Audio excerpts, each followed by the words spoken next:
What have you got?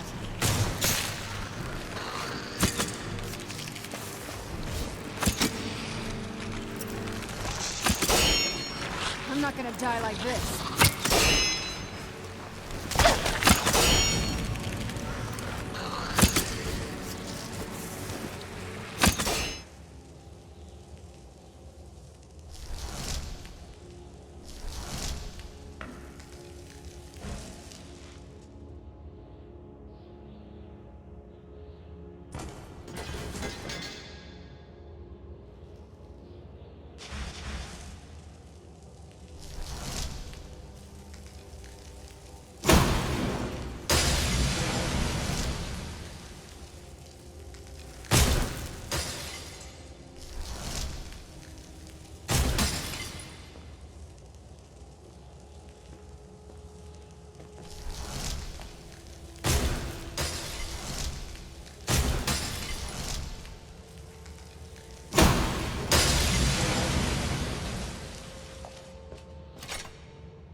Oh man, you ruined a perfectly good jest.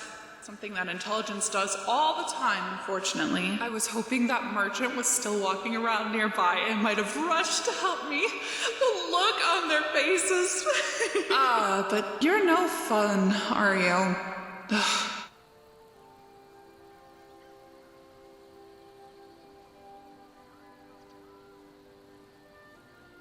Are you kidding?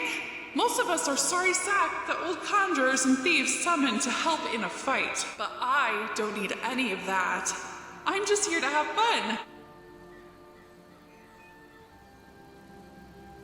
What, like a mage? I don't think so. Last thing I remember was taking a right turn at Aetherius before it got very dark. Next thing I knew, I was falling head over burning heels and landed right in the water over there. Some of the locals, they thought I'd fallen out of an oblivion gate. Anyway, there was no sign of a mage. Unless one of the princes was having a laugh again, I must have ended up here by accident. Back where? You mean to oblivion? That was a good one. Wait, you were being serious? The plains are so boring. I'll sacrifice this and unending torment that. It's a wonder anyone can stand it. I much prefer the world of the living. All those spirits and whatnot will just have to do without my rather excellent humor. They're okay, I guess. Flame and ice tend to stay apart for obvious reasons, but the flesh atronachs are pretty relaxed. I used to visit a friend in the Soul Cairn from time to time. Mary, one of the Mistmen. There was also an air atronach I used to play cards with a lot. Never liked losing though. Always went off in a huff. But the life of an atronach is pretty lonely, to be honest. That's why mortals like you are better company.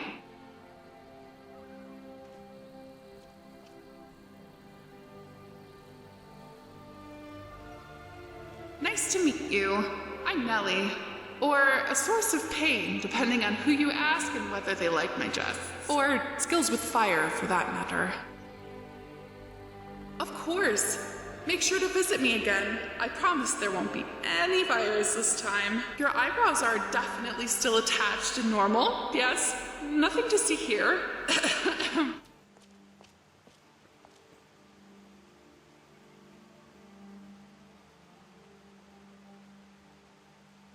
I'm honestly happy to hear that. I guess she must have had some backup plan to return to her staff form in a worst-case scenario. Good for her. Perhaps we'll see her again someday.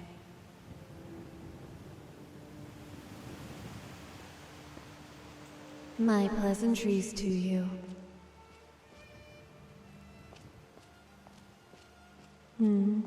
You require something? I want to pull you close. Hello. 'Tis wonderful to see you.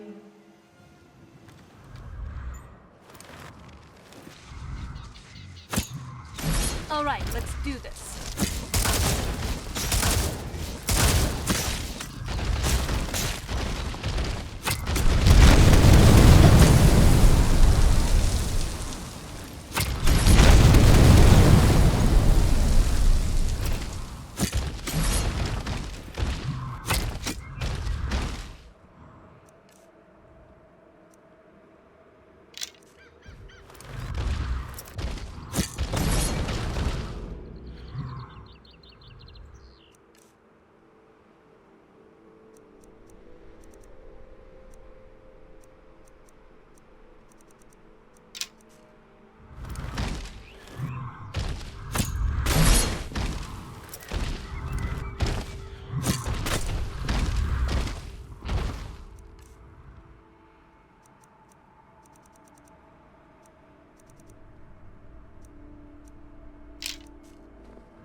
This is not the land I remember. What happened? You. I don't know you. Stay back. I will defend myself, should the need arise.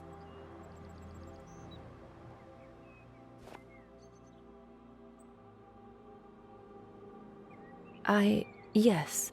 I am one of the last. Gelibor brought me to the crypt when the days had darkened and corruption stood in once sunlit halls. I was one of many he thought that could wait out their onslaught, awaken once the great trouble had passed. It seems that we were wrong, yet again, and our enemy's victory is complete. No, I do not wish to set my eyes on another of my kin, or step in the ruined halls. I have spent too long waiting, too long dreaming, and there is nothing left to wake to. You will know Vyther when you see him. Only Gelibor failed to understand this truth, and now the Doctor comes to meet his call. Goodbye, traveler. Heed the warnings that the fall of snow elves tell, and perhaps you will not end up like us. I must go. Where I do not know, but there is no longer any need to stay. Have been unwitting puppets of Malak's grand design, one which now comes to fruition. I thank you for your service in unlocking Ariel's baleful prison, and I see the prize is indeed here.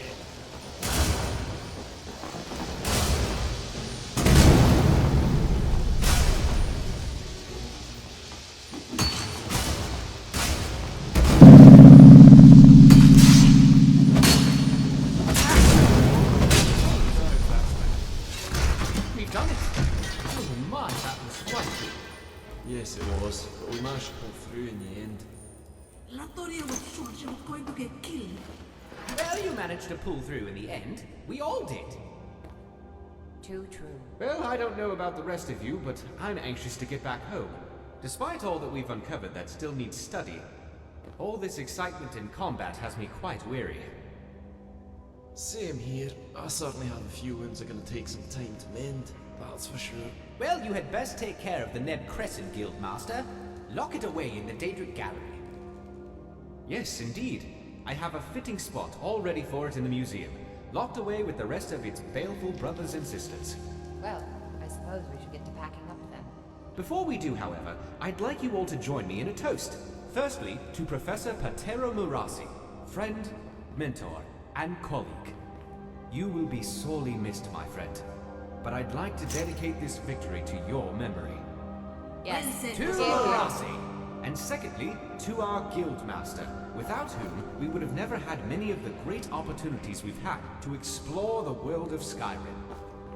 To the Guildmaster! Thanks to the Here's to Guildmaster. you! Well, my friend, you have accomplished something truly great here today. Beyond our discoveries, which are numerous, we have also protected Skyrim from a terrible fate. I will send messages to the Jarls to inform them what has transpired here today, just in case any remaining cells of Tulrin's clan decide to move forward with his plans. As for you, my friend, you should probably gather the artifacts we utilized in this excavation and return them to the museum. I'll see you back there in a day or two. And again, thank you.